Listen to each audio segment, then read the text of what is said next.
इस्लामाबाद के sector I-10-4 में बम धमाके में इस्तेमाल होने वाली गाड़ी की तफसीलात डॉन न्यूज को मौसूल हो गई हैं। रिकॉर्ड के मुताबिक गाड़ी LEI 1793 सज्जाद हैदर शाह के नाम पर रजिस्टर्ड है। गाड़ी के मालिक राना सादत चकवाल के रिहायशी हैं। आपको अपडेट कर रहे हैं, इस्लामाबाद के सेक्टर I-10-4 में बम धमाके में इस्तेमाल होने वाली गाड़ी की तफसीलात डॉन न्यूज को मौसूल हो गई हैं। रिकॉर्ड के मुताबिक गाड़ी LEI 1793 सज्जाद हैदर शाह के नाम पर रजिस्टर्ड है और गाड़ी का मालिक राना सादात चकवाल का रिहायशी है।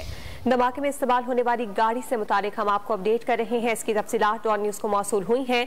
गाड़ी LEI 1793 सज्जाद हैदर शाह के नाम पर रजिस्टर्ड है और गाड़ी के मालिक का नाम राना सादात है, जो कि चकवाल का रिहायशी है।